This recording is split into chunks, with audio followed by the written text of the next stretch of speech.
Good morning guys, ये महाशिवरात्रि 2025 का हमारा ब्लॉग है जो कि मैं पहली शिवरात्रि अपने ससुराल में मनाने जा रही हूँ।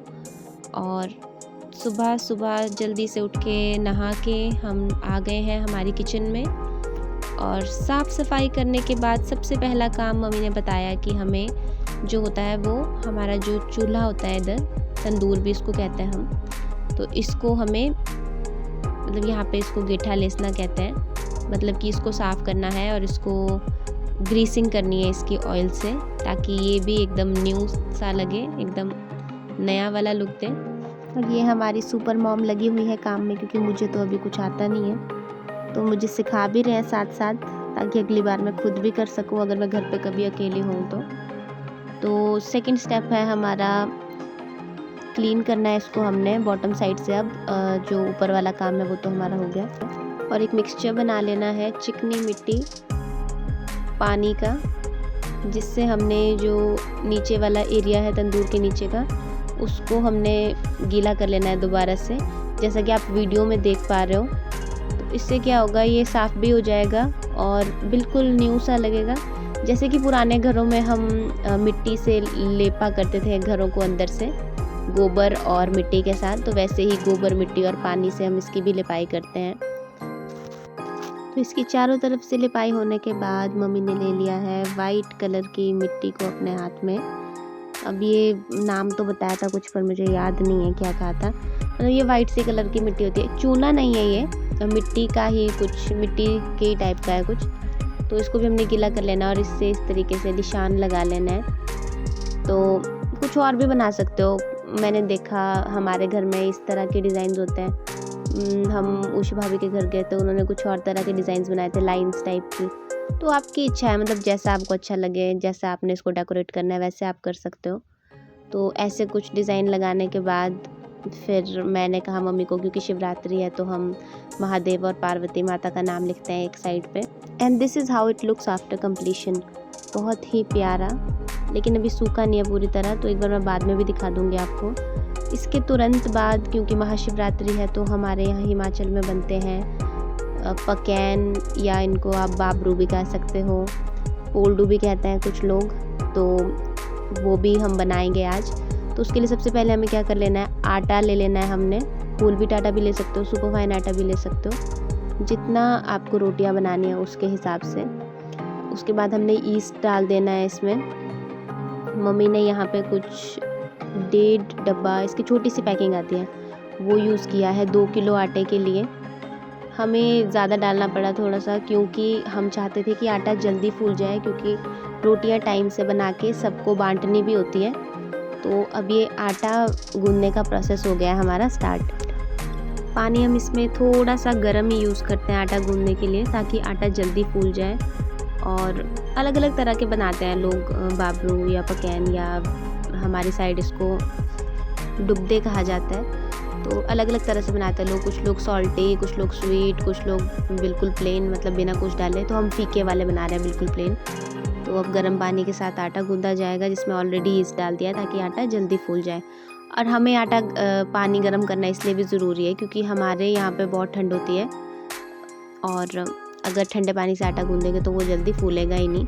तो इसके बाद ये सब मिक्स करके आपने अच्छे से आटा गूंद देना है, और काफ़ी टाइम लगेगा इसको गूंदने में, क्योंकि बहुत अच्छे से गूंदा होना चाहिए, तभी जल्दी फूलेगा और इसकी जो रोटियां हैं वो बहुत अच्छी बनेगी। तो आटा गूंद देने के बाद आपको इसको अच्छे से ढक लेना है, इसकी अच्छे से ऑयलिंग कर लेनी है। और इसको चाहो तो आप किसी गर्म कपड़े के नीचे भी रख सकते हो, ताकि जल्दी ये फूल जाए। तो हमने इसको तंदूर के सेक में रखा था, और अब आप देख सकते हो जो हमने लिपाई की थी सुबह, वो भी सूख गई है, तो कितना सुंदर लग रहा है। और इसके बाद एक साइड हमने जो माश पहले ही भिगो के रखे थे, इसके छिलके अलग करने हैं, क्योंकि हमें भल्ले भी बनाने हैं कुछ देर बाद, जो कि महाशिवरात्रि पर चढ़ाए जाते हैं, भल्ले और बाबरू। देखो गाइस, नज़दीक शादी करने का फ़ायदा। भाई हमारी मिक्सी ख़राब है, तो ये मेरा घर ब्लू वाला, तो हम नानी के घर जा रहे हैं माश पीसने। ये लाल छत वाला मेरा नानी का घर। ये लगे मेरी नानी आटा गूंदने। शिवरात्रि पे सबका रूटीन सेम है, क्योंकि यही सब चीज़ें सबने बनानी है और सबको बांटनी भी है। फिर मेरे नानू ने हेल्प की मेरे साथ माश पीसने में, और भल्ले बनाने का भी प्रोसीजर थोड़ा बहुत मिलता जुलता ही है।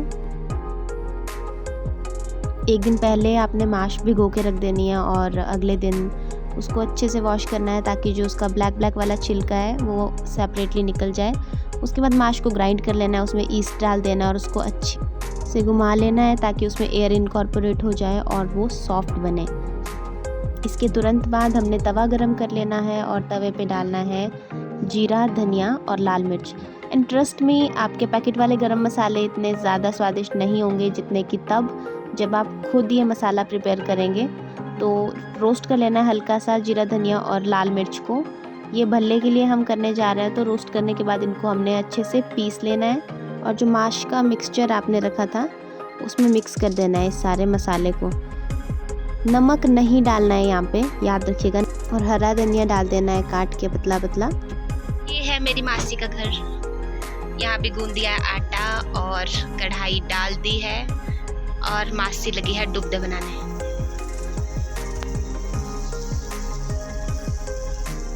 एंड आई मस्ट कॉम्प्लीमेंट, मासी हमसे बहुत फास्ट है क्योंकि आटा हमारे बाद गूंदा था उन्होंने और पूरियाँ उनकी हमसे पहले बनने लग गई, और मामू भी हेल्प कर रहे हैं उनकी यहाँ पे खाना बनाने में। तो महाशिवरात्रि बड़े खुशी वाला पर्व है, पूरी फैमिली इकट्ठी होती है और अच्छे अच्छे पकवान बनाए जाते हैं, पूजा की जाती है, डांस किया जाता है, ये पकवान सब में बांटे भी जाते हैं। तो ये हमारी मासी की किचन जहाँ पे ऑलरेडी काम चल रहा है। और अब चलते हैं वापस अपनी रसोई की ओर। तो जो हमने माश का बैटर रखा था एयर इनकॉर्पोरेट होने के लिए ताकि वो हल्का सा फूल जाए और सॉफ्ट भल्ले बने, उसके बाद मैंने आटा चेक किया। तो अगर आपने पहले ध्यान से देखा होगा, आटा आधे से भी कम था पतीले में, और अब देखो फूलने के बाद एग्जैक्टली डबल हो गया है। तो जब इस तरीके से आपका आटा अच्छे से फूल जाए तो समझ जाइएगा कि अब वो पूरियाँ बनाने के लिए बिल्कुल तैयार है। पूरियाँ या बाबरू हमारी भाषा में इन्हें कहते हैं, क्योंकि पूरियाँ थोड़ी सी पतली और क्रिस्पी रहती है और बाबरू साइज़ में भी बड़े रहते हैं, मोटे भी रहते हैं, खाने में सॉफ्ट भी होते हैं, इसलिए इनको बाबरू बोलते हैं। तो अब मम्मी तैयार हो गए हैं। कढ़ाई में एक साइड सरसों का तेल हमने लगा दिया है ताकि, क्योंकि सरसों का तेल हेल्दी होता है, हम अब तो जानते ही हैं सभी, refined is not good for health. तो सरसों का तेल लगा दिया है ताकि उसका जो तेज़ सा फ्लेवर होता है वो थोड़ा जल के थोड़ा सा बाहर निकल जाए, और उसके बाद हम इसमें हमारे जो बाबरू है उनको तल सकें। और मम्मी ने बनाया बाबरू बेल कर, तो देख सकते हो आप, मुझे तो आते नहीं है मैं भी देख ही रही हूँ। तो इस तरीके से बनते हैं बाबरू। मासी की किचन की भी खबर लेनी पड़ेगी। तो जब मैं परे पहुँची वहाँ देखा कि बाबरू बना के फ्री हो गए हैं और भल्ले बनाने शुरू भी कर दिए उन्होंने। और एग्जैक्टली कुछ देर बाद हम भी फ्री हो गए बाबरू बना के, और हमने भी भल्ले बनाने शुरू कर दिए। और भल्ले बनाने में सबसे बड़ा चैलेंज ये रहा कि बैटर, क्योंकि मिक्सी में पीसा था और मिक्सी में पीसते टाइम हल्का सा पानी डालना ही पड़ता है, अदरवाइज़ मिक्सी इसको पीस नहीं पाती। तो उस वजह से जो बैटर है वो गीला हो गया। फिर आई मेरी बारी भल्ले बनाने की। मैंने सोचा मैं भी ट्राई करूं, और इतना मैं बता ही नहीं सकती आपको, देख रहे हो आप कितना चैलेंजिंग काम है ये। अगर चिपक गया तो छूटता नहीं हाथ से, और गिर जाता है तो टूट जाता है। तो बनाने थोड़े से मुश्किल है, 2-3 बार ट्राई किए, बने ही नहीं। Queen of Siraj making Bhalla with mother in law. और ये मेरा प्यारे भाई जैसा देवर जो कि बहुत मजाकिया है, और मौका मिल गया उसको मेरी खिल्ली उड़ाने का। तो बस फिर सिखाने बैठ गए सब मुझे भल्ले कैसे बनाते हैं, और फाइनली कोशिश करके बनने ही लग गए थे, जो कि मुझे लगा नहीं था बन जाएंगे, पर बने कुछ टेढ़े मेढ़े सही, पर बन गए फाइनली। तो भल्ले बनाने के लिए बैटर तैयार होने के बाद आपको एक बाउल में पानी लेना है, हाथ अपने गीले कर लेने हैं, हल्का सा बैटर लेना है अपने हाथ पे, उसको फ्लैट करना है, उसमें एक सर्कल बनाना है और उसको तल देना है। और इतने में हमारे भल्ले बन रहे थे, और मेरे नानू हमारे लिए रोटियां लेके भी आ गए। जैसा कि मैंने आपको बताया था, शिवरात्रि में एक दूसरे को रोटी बांटी जाती है। और उसके बाद मैं भी तैयार हो गई। मैं कहा चलो अब रेडी होके ही काम करें। तो क्योंकि अब पूजा का भी टाइम हो चुका था, और हम मंदिर जाके पूजा करते हैं, क्योंकि हमारा घर इतनी प्यारी लोकेशन पे है, हमारे देवता जी का मंदिर साथ में ही है।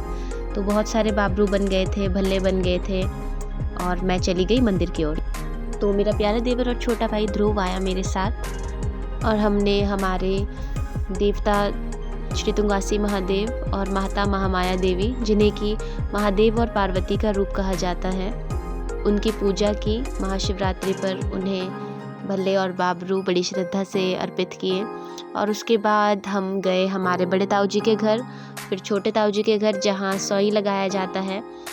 और यहाँ पे जो नैर के पत्ते होते हैं उसके साथ कुपू लगाकर उनको पिरोकर उनको महादेव को अर्पित कर कर महादेव स्वरूप मानकर और उनके लिए मंडल स्थापित किया जाता है, जो नीचे आप देख सकते हो।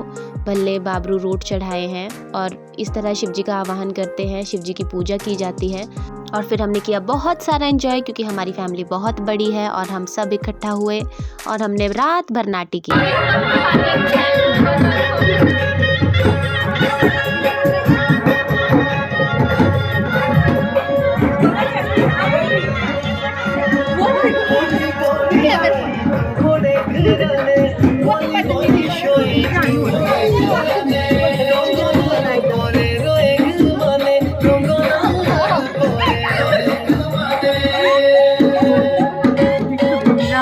तो ऐसी रही हमारी Shivratri. Hope you liked it. Bye bye, take care guys, see you soon.